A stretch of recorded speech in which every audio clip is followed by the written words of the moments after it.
نبی پاک صلی اللہ علیہ وسلم کی حدیث ہے مسلم میں تبرانی میں، حضور نے فرمایا آؤ میں تمہیں پچھلے زمانے کے ایک ایماندار نوخیز ولی اللہ کی بات سناؤں۔ پچھلے زمانے حضور نے فرمایا پچھلے زمانے میں ایک بادشاہ جادو کے زور پہ حکومت کرتا، جب وہ ایک جادوگر اس نے رکھا ہوا تھا تو جادوگر اس کو جادو بتاتا، وہ جادو کے زور پر حکومت کرتا۔ جادوگر بوڑھا ہو گیا تو کہنے لگا بادشاہ کوئی نوجوان میرے پاس بھیج دے، اب میں بوڑھا ہو گیا ہوں میرا پتہ کوئی نہیں کب مر جاؤں۔ ایک نوجوان کی ڈیوٹی لگائی، بڑا زیرک سمجھدار اپنے رعایا میں سے چن کے جو ذہین فطرت مزاج بچہ تھا وہ اس نے لگایا۔ اللہ کے محبوب علیہ الصلوۃ والسلام فرماتے ہیں بچہ جادو سیکھنے لگا، وقت گزرنے لگا۔ بچہ جب جادو سیکھنے جاتا تو رستے میں ایک راہب بھی تھا جو انجیل جانتا تھا، وہ اللہ اللہ سکھاتا، لوگوں کو حضرت عیسیٰ علیہ السلام کی تعلیمات سے آگاہ کرتا۔ اس نے دیکھا کہ یہاں بھی لوگ اکٹھے ہیں تو وہ بچہ اس راہب کے پاس بھی اٹھنے بیٹھنے لگا۔ اب جب اس کے ساتھ اس کی گفتگو بڑھنے لگی تو اس کو باتوں میں لذت آنے لگی۔ اس نے راہب نے پوچھا کہ تو کون ہے اور کس طرح سے آیا ہے، کیا تیرا معاملہ ہے؟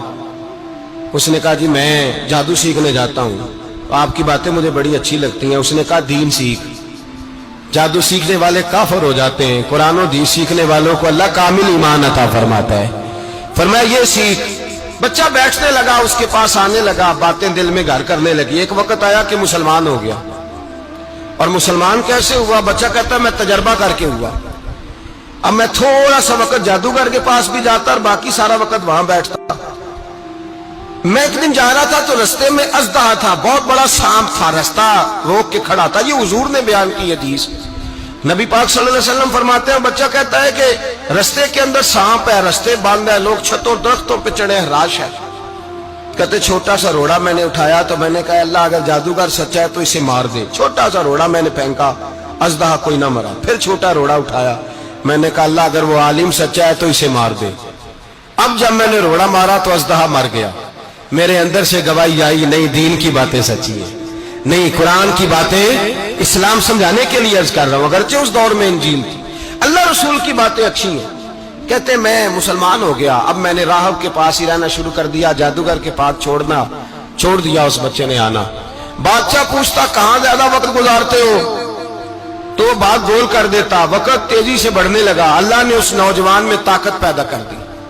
اب وہ اس کے اندر نا اللہ نے توانائی روحانیت پیدا کر دی، ابھی جوان ہے، 14-15 سال عمر ہے۔ اللہ نے اب جو بیمار بھی آتا وہ دعا کرتا تو اللہ صحت عطا کر دیتا، جو بھی آتا۔ بادشاہ کا ایک درباری تھا، بادشاہ کو پنکھا جلتا تھا، وہ اندھا ہو گیا، کوئی ایسی تکلیف آئی کہ نابینا ہو گیا، بڑے علاج کرائے شفا نہیں ہوئی۔ کسی نے اس بچے کا پتہ بتایا کانوں میں، اس کے پاس گیا تو بچہ کہنے لگا شفا تو ہو جائے گی پر کلمہ پڑھنا پڑے گا، مسلمان ہونا پڑے گا، جس پیغمبر کا میں غلام ہوں تجھے بھی بننا پڑے گا، دین پہ عمل کرنا پڑے گا، اللہ شفا دیتا ہے۔ اس نے کہا تو مجھے کلمہ پڑھا، مجھے شفا دے، میں تیار ہوں۔ اس نے کہا شفا تو اللہ دیتا ہے۔ اس نے اللہ تبارک و تعالیٰ کا ذکر کر کے دعا مانگی، یہ مسلم شریف میں حدیث ہے، طبرانی میں موجود ہے۔ اللہ نے اسے شفا دی، اس نے کلمہ پڑھنا شروع کر دیا۔ یہاں ایک نقطہ لکھا ہے ہمارے علماء نے، کہتے ہیں جب اللہ ولایت عطا کرتا ہے نا تو یہ سفید بالوں والے کا حصہ نہیں ہوتی۔ اگر جوانی میں کوئی آدمی توبہ کر کے تصوف کے راستے پہ چلتا ہے تو سب سے زیادہ ولایت اللہ اسے عطا فرماتا ہے، سب سے زیادہ ولایت اس کے پاس ہوتی ہے۔ ابھی اس کے بال کالے ہیں، چڑھتی جوانی ہے، دعا کی تو اللہ نے، اور حدیث پاک میں موجود ہے کوڑے آتے تو شفا یاب ہو جاتے، اندھے آتے تو شفا یاب، برس والے آتے تو اللہ سے دیتے، جوان ہے۔ بادشاہ کے پاس وہ واپس گیا، وہ جو آدمی جس کی آنکھیں ٹھیک ہوئی تھی۔ بادشاہ نے پوچھا کہ کیسے شفا ملی؟ تو کہنے لگا میرے رب نے شفا دی ہے۔ بادشاہ سجدے کراتا تھا، اپنے آپ کو منواتا تھا، معاذ اللہ، کہنے لگا میرے علاوہ کون رب ہے؟ اس نے کہا وہی رب ہے جس نے تجھے پیدا کیا ہے، اور وہی رب ہے جس نے مجھے اندھے کو آنکھیں دی ہیں، وہی ہے میرا مالک۔ کہا اچھا تو مجھے نہیں مانتا؟ کہا نہیں میں اپنے رب کو مانتا ہوں۔ بادشاہ نے اسے سزا دی، ستایا، اس نے بچے کا پتہ بتایا، پھر بچے کو بلا کے ستایا تو اس راہب کا پتہ بتایا، راہب بھی قتل ہو گیا، نابینا بھی قتل ہو گیا۔ بادشاہ نے کہا سپاہیوں سے اس بچے کو لے جاؤ اور پہاڑ کی چوٹی پہ جا کے نیچے پھینکو تاکہ مر جائے۔ بچہ پہاڑ کی چوٹی پہ گیا تو ہاتھ اٹھا کے کہنے لگا یا اللہ میرے لیے نہیں اپنے لیے، میرے لیے نہیں اپنے لیے انہیں اپنی قدرت کے جلوے دکھا، میرے لیے نہیں۔ اللہ کے بندے اپنی جان بچانے کی دعائیں نہیں مانگتے، اپنے لیے انہیں اپنی قدرت کے جلوے دکھا، یہ دعا مانگی۔ جتنے لوگ ساتھ آئے تھے وہ سارے زمین پہ گرے اور سب مر گئے، پہاڑ سے گر کے مر گئے۔ بچہ واپس سیدھا بادشاہ کے پاس کہنے لگا لو بھائی میرے رب نے مجھے بچا لیا ہے۔ جوان کا ایمان دیکھو، میرے رب نے مجھے، بولو میرے اللہ نے مجھے ایمان کی گواہی دے رہا ہے، میں بچ گیا ہوں، تو جھوٹا ہے میرا رب سچا ہے۔ اس نے کہا لے جاؤ اس کو دریا میں، کشتی میں بٹھاؤ، بیچ دریا کے جا کے دھکا دے دو۔ بیٹھے کشتی میں، دریا کے بیچ گئے، اور جب جا کے وہاں اس کو دھکا دینے لگے تو اس نے کہا اللہ میرے لیے نہیں اپنے لیے انہیں اپنی قدرت کے جلوے دکھا۔ بس ایک طوفان سا آیا، جتنے سپاہی ساتھ آئے تھے ڈوب کے مر گئے۔ وہ بچہ اٹھا اور سیدھا پھر بادشاہ کے پاس، اسی کے پاس کہنے لگا لو بھائی میرے رب نے مجھے بچا لیا ہے، تیرے پاس آیا ہوں۔ وہ کہنے لگا تو کیا مصیبت میرے گلے پڑ گئی ہے، کیسے جان چھوٹے گی؟ تو بچہ کہنے لگا اگر تو مجھے باندھے درخت کے ساتھ اور سارے ملک کو بلائے، لوگوں اکٹھا کرے، پھر تو مجھے تیر مارنا، میں تجھے بتاؤں گا کیسے مارنا ہے، میں مر جاؤں گا۔ اللہ کا بندہ نوجوان ایمان دیکھو، مرنے کے طریقے بتا رہا ہے، میں تجھے بتاؤں گا میں کیسے مروں گا۔ یہ بات کہی، بادشاہ نے سارا مجمع جمع کیا، ملک سارا باہر آ گیا، درخت کے ساتھ باندھ دیا۔ کہنے لگا بھائی لوگوں یہ مجھے مارنا چاہتا تھا، مار نہیں سکا، اب میں اسے بتانے لگا ہوں کہ میں کیسے مروں گا۔ اسے کہو جب تیر مارے تو ساتھ میرے رب کا نام بھی لے، میں اپنے رب کے نام پہ جان دوں گا، ایمان کی پختگی میں اللہ کے نام پر جان دوں گا۔ اسے کہو رب کے نام پہ مارے، مر جاؤں گا۔ بادشاہ نے اللہ کہہ کے تیر مارا، پیشانی میں لگا، بچے کی روح پرواز کر گئی، جتنا مجمع کھڑا تھا سارا کلمہ پڑھ کے مسلمان ہو گئے، سارے مسلمان ہو گئے سارے۔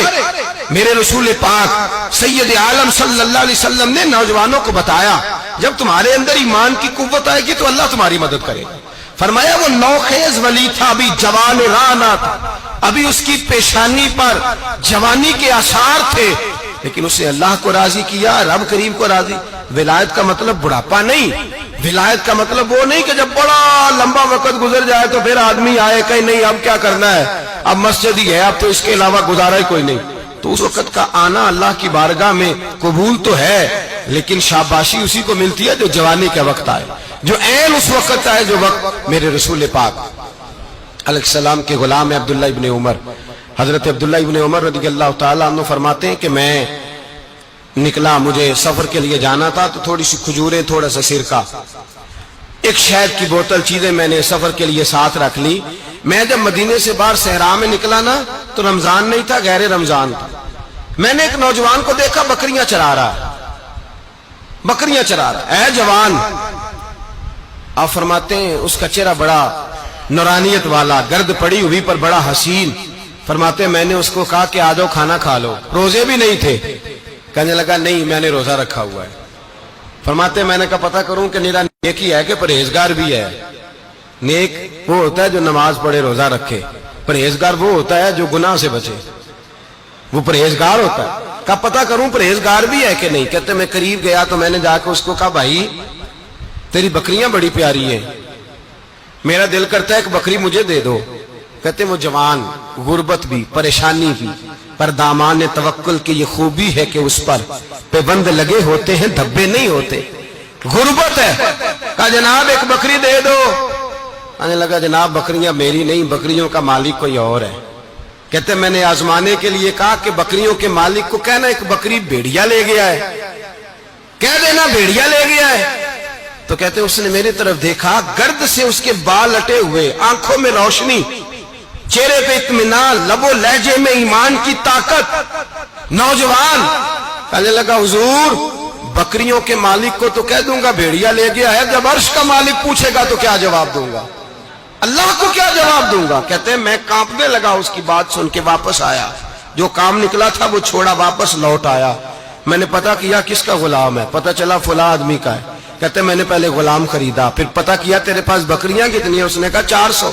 کہتے میں نے مالک سے ساری بکریاں خریدی، پھر غلام کو بلایا، پھر وہ بکریاں تحفے میں دی، تحفے میں کہنے لگا حضور یہ سارا کچھ مجھے کیسے ملا؟ میں نے کہا تیرا ایمان بڑا پختہ تھا تو میرے رب نے تجھے انعام عطا فرمایا ہے۔